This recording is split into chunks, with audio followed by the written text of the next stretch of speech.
And we're back with Seattle TV. My name is Abraham DeWeese, and this is Matthew Page. We had just finished talking about the Mariners. We'll be moving into the Seattle Seahawks, talking a little bit about contract statuses and a little bit about depth as well. Yes, we're gonna talk about the Russell Wilson contract situation.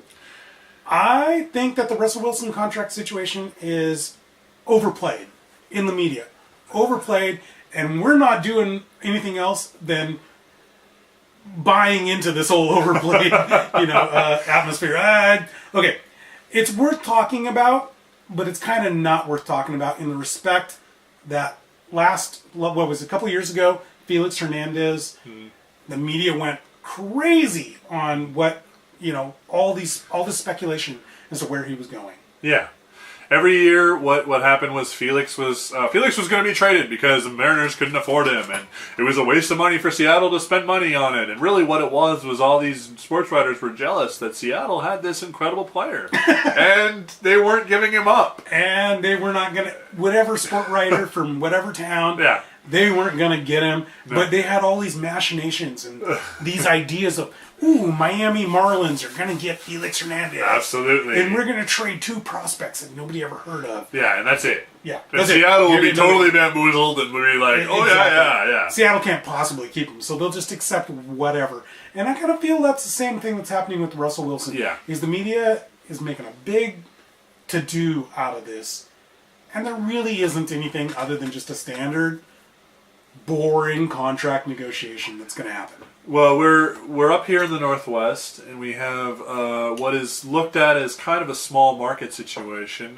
We don't have the powerhouse history of the Packers or the Dallas Cowboys, the Pittsburgh Steelers, or any of those teams. So we don't have the following, and the fact that we've been to the Super Bowl two times in the last 2 years, it kind of upsets people that we're continuously doing that. And the star player who we've done that with is Russell Wilson, and so they're trying to gin up some controversy there, and I hesitate to buy into it. It's the off season.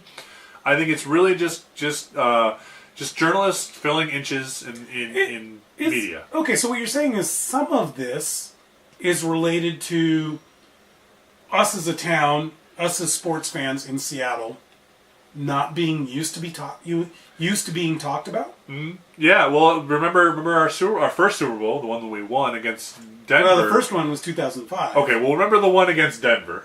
My apologies. Not the one that shan't be. The one against Denver. Yes. The announcers were very surprised on how well the 12th man traveled and how loud we were in that stadium, and it really wasn't a surprise to anyone in Seattle. But because we're looked at as a backwater team and we have to travel the most out of anyone else in the NFL, we're kind of the redheaded stepchild of the league. They really don't want us to be as good as we are. And there's a lot of sports writers out there who are also jealous of Russell Wilson and how we found our new success. And they don't want us to be as good as we are. What is Russell Wilson owed? And I say that owed, obviously. Us, the blue-collar worker, we aren't getting paid what we should. And sports athletes get paid more than they should. Yeah. But just in the confines of the realm that an NFL player lives in, what is he owed monetarily? I hesitate to say a number, but I would say, if he deserves to make at least as much as Colin Kaepernick. $17 million a year? At least. I would say I would probably put him in the 19, maybe. I mean, more than that. He's more valuable to us than that. He finds a way. He's looking for 20 plus. All he does is win. Yeah. That's all he does. What is it? First year NFC championship against or NFC playoffs versus the Falcons. Uh-huh. Second year Super Bowl victory. Third year Super Bowl runner-ups. Super Bowl victory. Yeah. Too soon. Sorry. Too soon. Sorry. Still hurts. I'm sorry. But still, what other quarterback, think in our minds, what other quarterback have you ever seen in the history of the NFL that has had that impact? Immediate, successful impact. It's never happened. Dan Marino, first 3 years, winning team, Super Bowl, playoffs. No Super Bowl win. No. No back-to-back Super Bowls. Okay. Another quarterback, John Elway. A couple of rough years, some Super Bowls. A long career saw him win 2 more Super Bowls. Yeah. But it wasn't immediate success right off the bat. It's very rarely that you find a player of this impact, this caliber, this quickly. And why does the media treat him like Tim Tebow? I don't understand that. I don't know. He's become a mythical figure in Seattle sports at this point. He is to Seattle sports. He is God for all intents and purposes. I don't know. It's incredible. Do you think Seattle fans kind of revel in the idea that Wilson doesn't get the respect that he's duly deserved? A little bit, yeah. He really doesn't get mentioned, with Aaron Rodgers or, Andrew Luck or any of the other big names out there. But all he does is win. I mean, you can't argue with result. Bottom line is, statistically, he may not ever match up with Aaron Rodgers, but in terms of wins, he absolutely does. Okay, if I were to give you Aaron Rodgers, you and probably all of our viewers out there would say, yes, I would take 1-to-1 trade. Now, let's go through some of the list of people. At the age that they're at, we have to include the age that they're at. Uh-huh. Would you take Peyton Manning tomorrow for Russell Wilson? No. Today? No. No. Would you take Ryan Tannehill? No. Okay. Would you take Sam Bradford? No. No. Okay, we keep going through these. Bradford, Kaepernick. Not even close. Carson Palmer. No. The Red Rifle. Who's the redhead from Cincinnati? Oh, Andy Dalton. Andy Dalton, right. No. What are our choices here? Andrew Luck is about the only one I'd consider. Andrew Rodgers, and a bunch of maybe Brady, but Brady's 36. 36? No, he's like 38. 38. The thing is, though, is that Russell Wilson fits our offense as it is. The way we built the team, the running game, the offensive, or the wide receivers that we've got, the style of play we want to play on offense. He fits that. You bring in Andrew Luck. Say we do an Andrew Luck straight 1-for-1 trade. Andrew Luck isn't going to succeed as well as in our offense as he would in the situation he's got there. Debatable. I might disagree with you there. I think the offense would change based off of if Andrew Luck were with his team, there would be a change. I don't like Darrell Bevell, the offensive coordinator. Yeah, neither do I. That's well documented. Anybody that goes to SeattleSideUpSports.com and reads any of my articles about Darrell Bevell, I do not like that guy. No. But there are many of us who do. But anyway, the point is, he's still smart enough. He would change the offense for Andrew Luck. It would still be run heavy, but it would involve a little more passing element. Now, does Andrew Luck have to deal with the utter crap that are our wide receivers? I wouldn't call them crap. I would hesitate to do that. What I would call them is young, very young. I liked what I saw out of Chris Matthews in the Super Bowl. I liked what I saw out of what little I saw of Norwood. He still has some learning to do. There was the other kid who got hurt. Richardson, who I really like, but unfortunately he's not going to be ready. Last reports are that he's not going to be ready for the season opener. Okay, so Richardson's an interesting case. He is our first attempt to replace Percy Harvin. Mm-hmm. He tore his ACL, I believe. Might have been his MCL. Yeah. That's his second or third time that he's done it. Yeah, which, he's going to be the deep threat, and if he can come back healthy, I think that really adds a dimension. The other player that we just drafted, Tyler Lockett, who adds the Percy Harvin type dimension to our offense, and the punt returner that we've been missing. Now, Matt, you're a big college football guy. You've been following Lockett, haven't you? Yes, and I'm very excited about that pick. What do you like about him? His explosiveness. He plays bigger than he is. And he just flat out will not be taken down. And once he gets in open field, it is very hard to take him down. He plays like he's the size of Jimmy Graham when he's out there, big tight end running. But he's this little guy, and he can he can scare defenses. So I'm really excited to see what use we use him for. What does Jimmy Graham mean to Russell Wilson?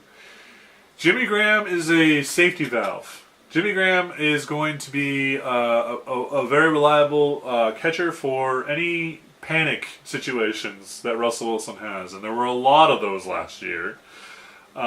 He's definitely going to help out as far as the run game as well, and add that dimension, because he can be the quick, just over the top, over the line, receiver. You know what I'd like to see him on is a play that Russell Wilson has done with Luke Wilson, the reserve tight end, but with Jimmy Graham, who is superior in every way. Oh, yeah. Russell Wilson can take the snap, go into a read option, fake the handoff to Marshawn Lynch, roll out, and just dunk it on a drag route. That's exactly what I'm talking about. He's a safety valve. Because Jimmy Graham is, against linebackers, able to just knock them down. Against defensive backs, he's able to out-jump them. Mm-hmm. There are a lot of defensive backs he can just flat run away from. Uh-huh. Now, I like Luke Wilson, but Luke Wilson is what he is. He's going to always be a backup tight end. He's a Jimmy Graham light. Yeah, he is a great player. He's developed in a big way over the last year or two. He's definitely taken some big steps forward. Obviously, he can't compete with the Hall of Fame caliber of Jimmy Graham, but he can learn a lot from him, and he can definitely contribute in a big way, like he has the last year or two. Last play of the Super Bowl, had that not been Ricardo Lockett, but Jimmy Graham, would you have been okay with that pass on the goal line? Still too soon. Still too soon. Okay. But the honest answer is no. It should not have been a pass play called. It should have been a run. It was first down on. It was second down. Second down on the one. There was still one timeout left, and you had 50-something seconds left. You had 3 attempts to get in the. I personally, if we had handed the ball 3 times to Marshawn Lynch, and he'd not made it in those 3 times, and we still lost, I would feel way better. You just tip your hat. If you can't get in from the 1 yard line, say good job, Patriots. You stopped us. Yeah, with our best player. Yeah, if you can't get in from the 1 yard line, then you can't get in from the 1 yard line. So you don't deserve to win. I believe that if we had Jimmy Graham, I would have gone to maybe not on that slant route, which is just utterly ridiculous. Maybe a corner route, or maybe a fake handoff on that read option, and then with a bootleg option to run. And then dunk it to Graham. That would have been a good option too. Just overall, having Graham on the field takes defenders away from our other players. I mean, just having him there adds a dimension and puts other players potentially wide open. Well, so now Jimmy Graham is not considered a conventional tight end. Well, he tried to file with when he was franchise tagged. He tried to file for arbitration that he was actually a wide receiver, and he was ruled against. He actually is a tight end. Okay, so I'm okay with that because he went to the Pro Bowl many years in a row, several years in a row as a tight end. Yes. So you get what you. It all comes back to you karmatically, And now, I think that we'll use him like the Saints used him, more as a wide receiver, 50% of the time. Yeah. And down in goal line situations, definitely. He's a big guy.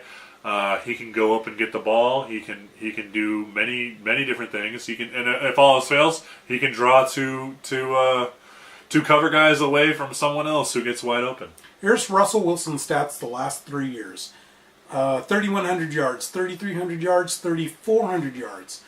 26 TDs, 20 TDs passing. Last year he had to run more than he had in the previous years, and went from 400 to 500 to 800 yards rushing. What does Jimmy Graham do statistically for Russell Wilson? Jimmy Graham gives him a world-class talent at wide receiver or tight end to throw the ball to whenever he gets in trouble. Jimmy Graham has a knack of just getting open whenever his quarterback needs him. He can find a way. He finds the seam. He finds the hole in that zone coverage. And he adds a dimension that we've never had. Statistically, though, what happens to Russell Wilson? I feel like he's going to have fewer rushing yards. He's going to have a lot fewer rushing yards because he's going to have that safety valve, like I said. He'll throw for a lot more this year. I know you're a big fan of close to 4. I know you're a big fan of Doug Baldwin and Jermaine Kearse, but we saw in the Super Bowl against two of the best quarterbacks in the league, Darrelle Revis and Brandon Browner. Neither of them could get open. Graham can get open. Graham can get open, and the thing is Baldwin plays best as a number 3 or number 3 receiver. He's not a number 1 receiver. When he gets covered by the best, he can't get the separation that he needs. By having Graham, that will potentially pull that top flight corner, and that will maybe allow Baldwin to get open more. He's going to draw a double coverage. I agree. I agree with that. That'll be fun. We got only a couple minutes left till the break here. I just want to give you a couple quick hitters. Okay. Robert Turbin, injury. What's our backfield situation like, depth-wise? Well, Robert Turbin's his hip surgery, he will be back in time. At least preliminarily results are that he will be back in time for the season. For the season. So we hopefully don't have to worry. Christine Michael is our number 3 guy from Texas A&M. I am not a fan. I don't know what everyone sees in him. I haven't seen enough really to make a solid judgment, but what little I have seen, I have not been impressed with. I think if the coaches liked him, we would have seen a lot more from him. Another option is Demetrius Bronson from my alma mater, Eastern Washington.